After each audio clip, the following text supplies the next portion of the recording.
I have provided 1.4 lakh crores of rupees to the states for the year 2026-2027 as finance.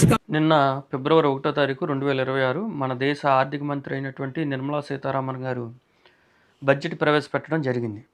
Budget అంటే ప్రభుత్వం ప్రజలకు వివరించే పద్దులు లెక్కలు, అంటే వచ్చిన ఆదాయం ఎంత, పెట్టిన ఖర్చులు ఏంటి, వేటి మీద ఖర్చు పెట్టారు, ఎంత ఖర్చు పెట్టారు అనే వివరాలు దేశ ప్రజలందరికీ ఈ బడ్జెట్ ద్వారా తెలుస్తాయి. ఏ ఏ విషయాల మీద ఎంతెంత డబ్బులు కేటాయింపులు చేశారు, ఏవేమి సెక్టార్లు లాభపడతాయి అనే విషయాలన్నీ ఈ బడ్జెట్ ద్వారా మనకు తెలుస్తాయి.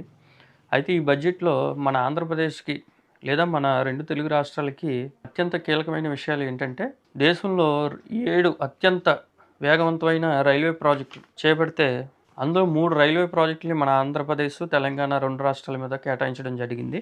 అవి ఒకటి పూణే టు హైదరాబాదు, రెండోది హైదరాబాద్ టు బెంగళూరు, ఇది రాయలసీమ ద్వారా వెళ్తుంది.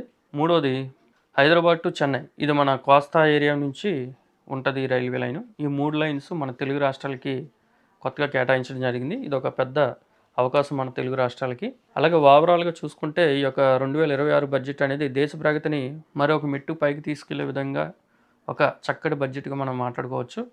ప్రపంచవ్యాప్తంగా ఎన్ని అనానుకూల పరిస్థితులు ఉన్నప్పటికీ కూడా మన దేశం స్థిరంగా దగ్గర 8% వృద్ధి రేటుని సాధిస్తూ స్థిరంగా మన గవర్నమెంట్ లేదా మన ప్రభుత్వం, మన దేశం వృద్ధి చెందుతుంది. ఇది మన భారతీయులందరికీ కూడా గర్వించదగ్గ విషయం. ఇలాగే ఈ వృద్ధి రేటు కొనసాగాలని, ప్రపంచంలోని నెంబర్ 1 వాణిజ్య స్థాయికి మన భారతదేశం ఎదగాలని మనం అందరం కోరుకుందాం.